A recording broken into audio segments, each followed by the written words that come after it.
Good morning. So as Tisha B'Av approaches, there was a wonderful video this week that probably a lot of people saw that went around showing about a dozen or so foxes at the southern part of the Kotel for 3 consecutive days during these 9 days, but a very unusual sight because of the area and the way they gathered together, which is not a usual thing. So this scene of the foxes reminds us of a well-known story told in the Talmud Makis. Rabbi Gamliel, Rabbi Elazar, Rabbi Yeshua, Rabbi Akiva went up to Jerusalem. As they saw the ruins of the temple, they tore their garments in mourning for the temple. As they reached the Temple Mount, they saw a fox running from the place of the Holy of Holies. The rabbis cried, and Rabbi Akiva laughed. And they said to him, Why do you laugh? Why are you crying? Asked Rabbi Akiva. They answered, From the place about which it is written, and the stranger who enters there shall die, and we see a fox coming out, should we not cry? And he said to them, That is why I am laughing. So, because the verse says, I will bring 2 reliable witnesses regarding my people, Uriah, the priest, and Zechariah. Uriah was at the time of the first temple, and Zechariah was in the time of the second temple. But the Torah makes Zechariah's prophecy dependent on Uriah's prophecy. With Uriah it says, because of you Zion will be plowed as a field. And here comes a fox out of the Holy of Holies.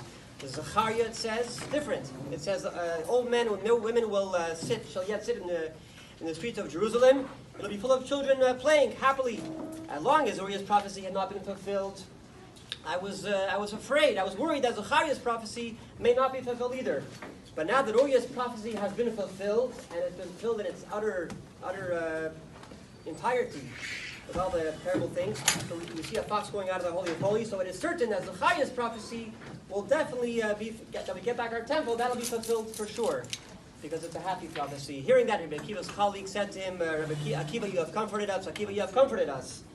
Rabbi Akiva also mourned, but he recognized the full picture. Within the tragedy, he was able to see the end of the story, the birth of a better future. We know it says Napoleon heard that the Jews would continue to mourn the destruction of the temple for close to 2 millennia. And Napoleon said, what? If they are still mourning, crying for the temple 2,000 years later, so they will ultimately get it back for sure. This Shabbat before Tisha B'Av is Shabbat Chazon, named after our Haftarah, Chazon Yeshayahu. And the Berditchever says that Chazon is from the word Chazon, a vision. On this Shabbat, it says we're told that every Jew is shown a vision of the third temple.